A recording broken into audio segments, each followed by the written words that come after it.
O Senhor esteja convosco. Proclamação do Evangelho de Jesus Cristo segundo Lucas. Naquele tempo, Jesus contou aos discípulos uma parábola para mostrar-lhes a necessidade de rezar sempre e nunca desistir, dizendo: numa cidade havia um juiz que não temia a Deus e não respeitava homem algum. Na mesma cidade havia uma viúva que vinha à procura do juiz pedindo: faze-me justiça contra o meu adversário. Durante muito tempo o juiz se recusou. Por fim ele pensou: eu não temo a Deus e não respeito homem algum, mas esta viúva já está me aborrecendo. Vou fazer-lhe justiça para que ela não venha a agredir-me. E o Senhor acrescentou: escutai o que diz esse juiz injusto. E Deus não fará justiça aos seus escolhidos, que dia e noite gritam por ele? Será que vai fazê-los esperar? Eu vos digo que Deus lhes fará justiça bem depressa. Mas o Filho do Homem, quando vier, será que ainda vai encontrar fé sobre a terra? Palavra da salvação.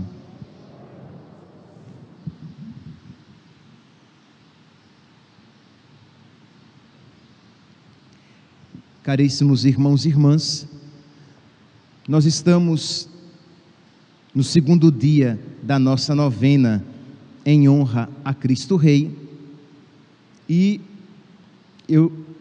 ontem eu havia comentado que os textos litúrgicos a partir de agora, eles vão se caracterizar por uma tonalidade escatológica. O que é a escatologia? É a parte da teologia que estuda as realidades que hão de acontecer: o céu, o juízo, o purgatório, o inferno, a segunda vinda de Cristo. Pois bem, os textos então, a partir de agora, eles têm esta tonalidade. Então já desde ontem que a liturgia, nós estamos aqui no capítulo 18 do Evangelho de São Lucas. Ontem nós estávamos no final do capítulo 17, e os textos falam da segunda vinda de Cristo. Como é que as coisas estarão, o que é que vai acontecer e como é que nós devemos estar por ocasião da segunda vinda de Cristo, do retorno de Cristo, que é fé católica. Nós cremos, nós sabemos que Jesus Cristo retornará. Ele que veio uma vez em humildade, ele virá na segunda vez em glória. Ele que veio a primeira vez escondido na sua pequenez, ele virá na sua segunda vez manifestamente na sua majestade. Pois bem, então o texto de hoje, Lucas capítulo 1, versículo 8, continua esta temática, e diz aqui que Jesus conta uma parábola para nos animar na fé, para que nós não nos desanimemos por ocasião da sua segunda vinda. Mas por quê? Por que é que nós iríamos ficar desanimados por ocasião da segunda vinda de Cristo? Se alguém chegasse para você e dissesse assim: por que é que existe o perigo de cair no desânimo ou de perder a fé no período da segunda vinda de Cristo? Realidade esta, isto é, nós sempre somos tentados a perder a fé, mas por ocasião da segunda vinda de Cristo, esta tentação se manifestará de uma maneira muito mais forte. E por quê? Porque eu li ontem, mas vou ler de novo para que você guarde na cabeça lá o número 675 do Catecismo da Igreja Católica. Diz lá o Catecismo número 675: antes do advento de Cristo, isto é, da vinda de Cristo, da segunda vinda de Cristo, da parousia de Cristo, a igreja deve passar por uma provação final que abalará a fé de muitos crentes. Então, é fé da igreja, não é criação de pregador apocalíptico, de pregador escatológico. É fé da igreja que antes da vinda de Cristo, no período imediato que antecede a vinda de Cristo, a igreja passará por uma grande tribulação, por uma tribulação que abalará firmemente a fé de muitos. Jesus diz na Escritura, de que se os tempos não fossem abreviados, os seus não iriam resistir. Então, esta tribulação, esta grande tribulação, terá até o tempo abreviado para que nós possamos nos manter nesta fé. Pois bem, então é esse o contexto desta grande tribulação, desta perseguição que abalará até mesmo a fé de muitos crentes, de muitos fiéis, né? Nós estamos então neste contexto. Então, vamos ouvir esta parábola a partir deste contexto.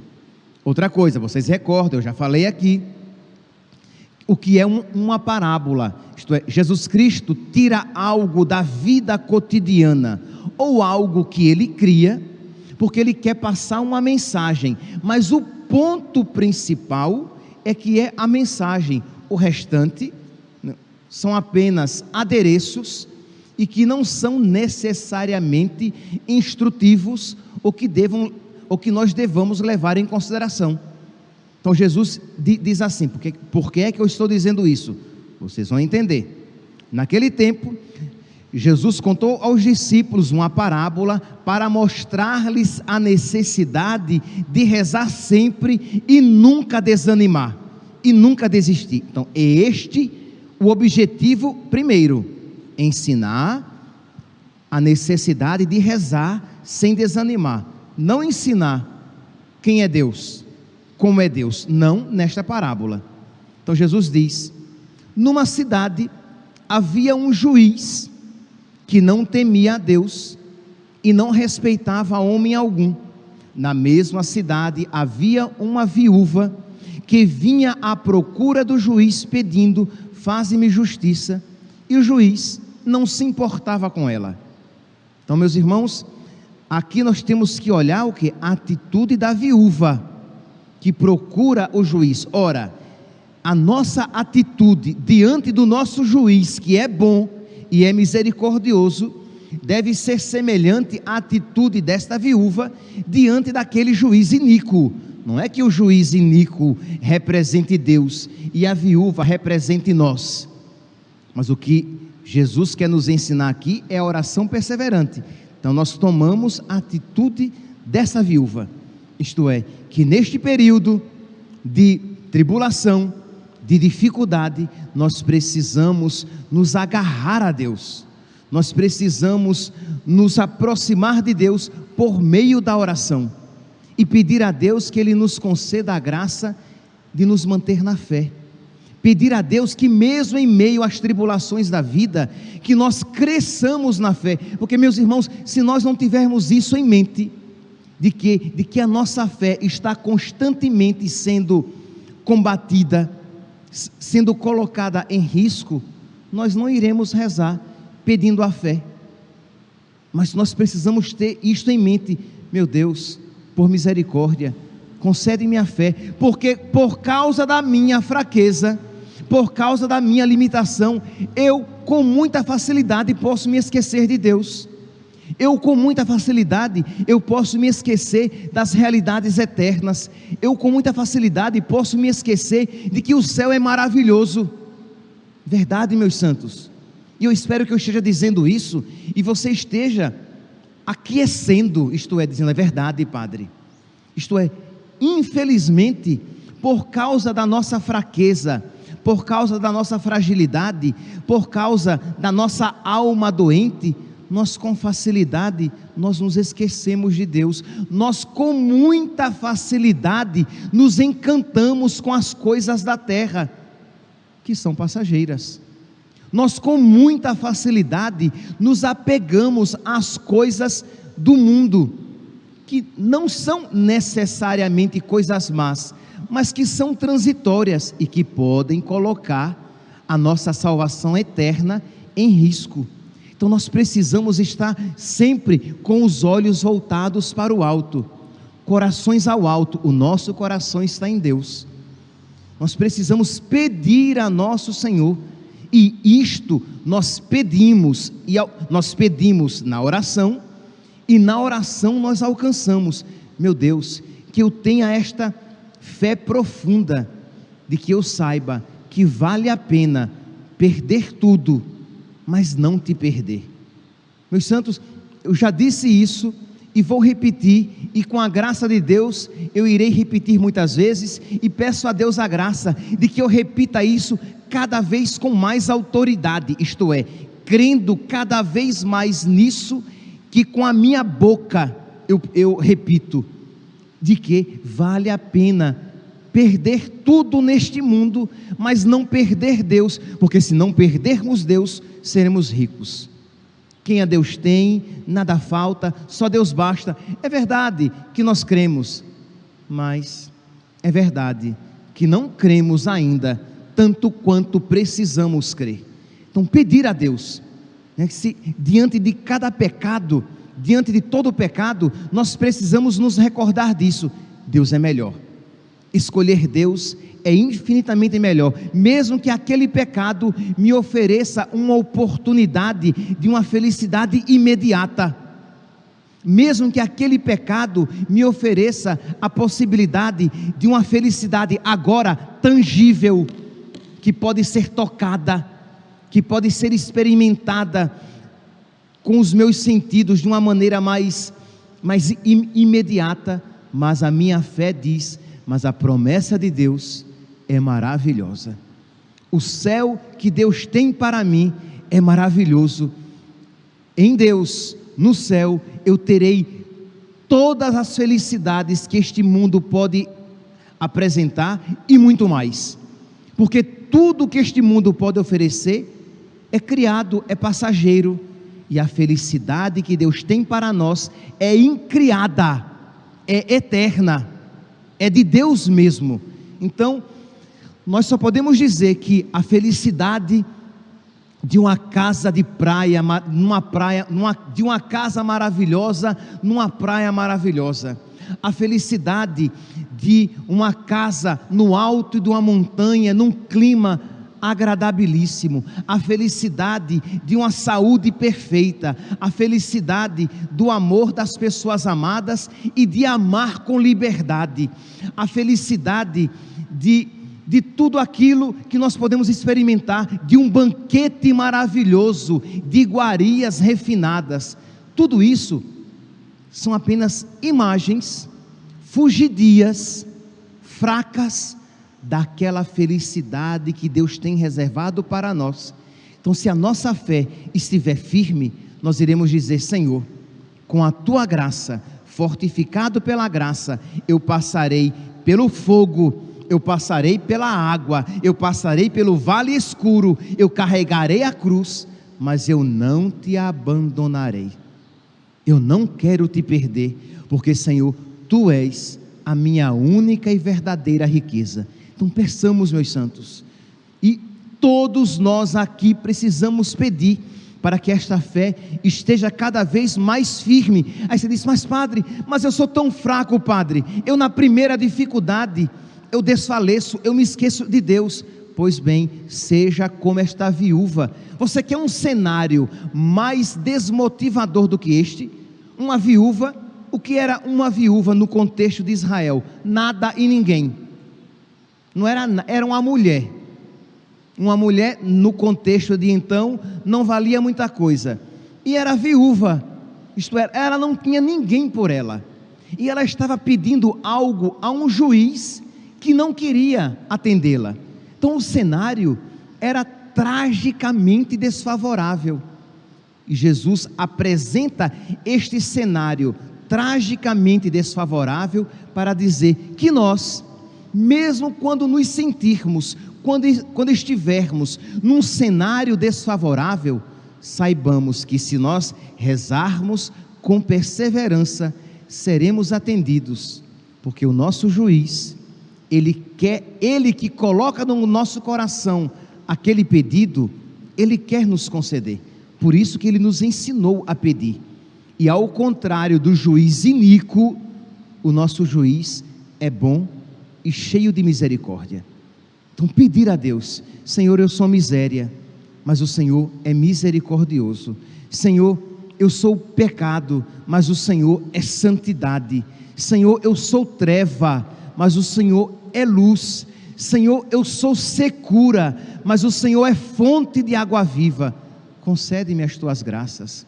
Senhor, eu sou fraqueza, mas tu és todo poderoso. Concede-me, Senhor, uma fagulha do teu poder, da tua força. Concede-me, Senhor, uma centelha desta chama e ilumina este meu coração em treva, derrete este meu coração congelado, frio.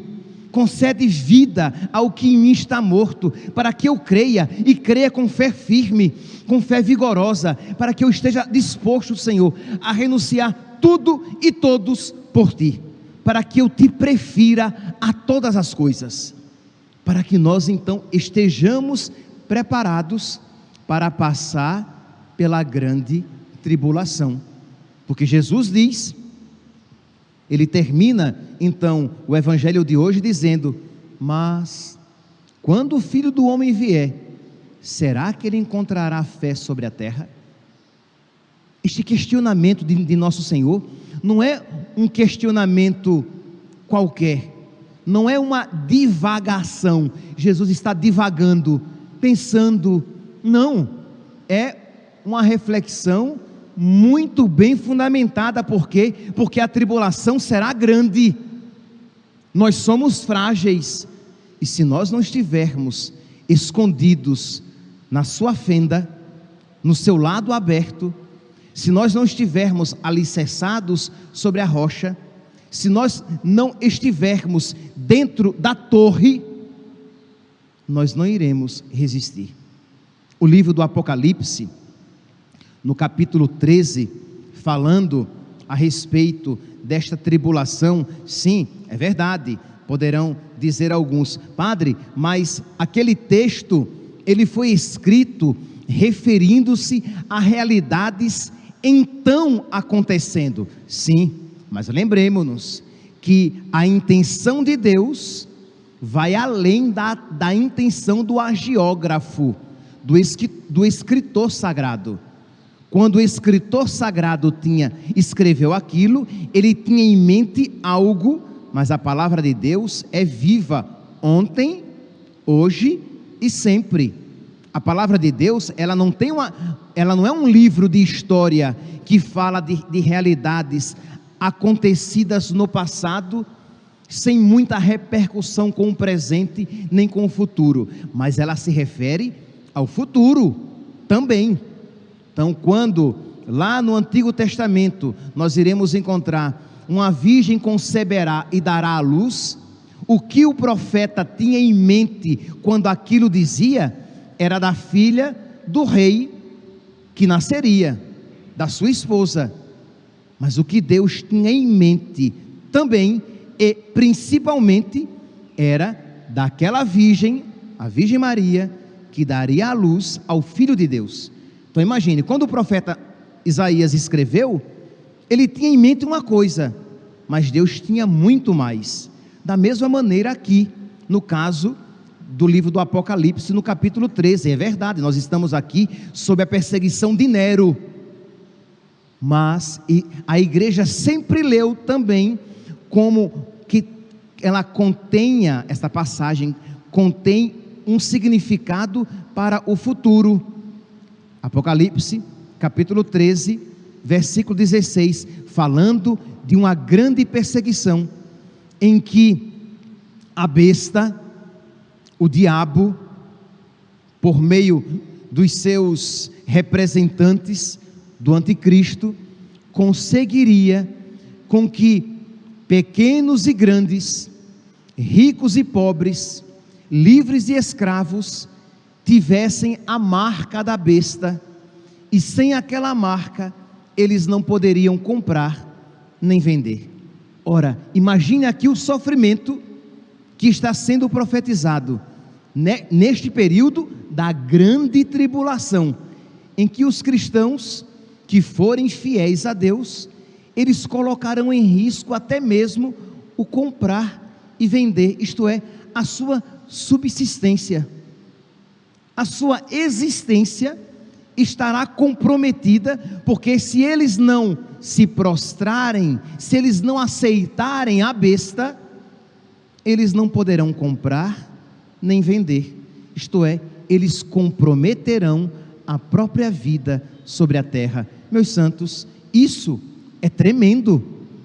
Se você não tiver uma fé poderosa, se você não tiver uma fé grande, quando o Filho do Homem voltar, ele encontrará fé sobre a terra?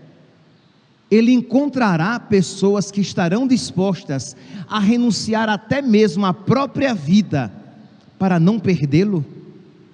Isto é, será um novo período de mártires, de martírio, de pessoas que estarão dispostas a morrer do que perder a própria vida, que é Deus. Elas perderão a vida biológica para não perder a vida da graça.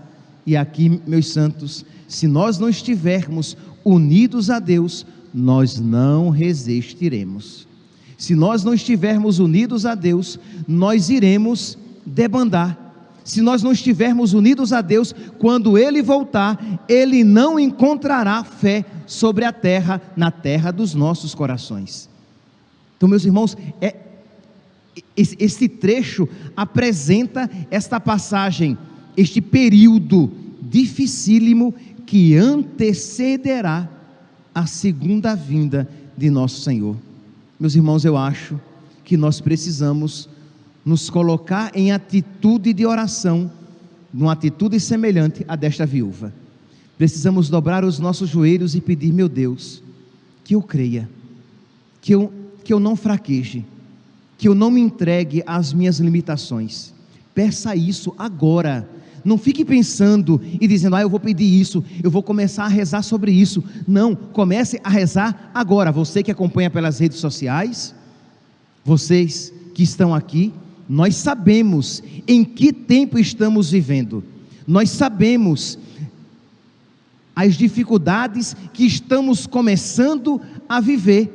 E onde estiver o cadáver, dizia Jesus ontem, ali estarão os abutres, isto é, saibamos interpretar os sinais dos tempos. Nós estamos vivendo o início dessas grandes tribulações.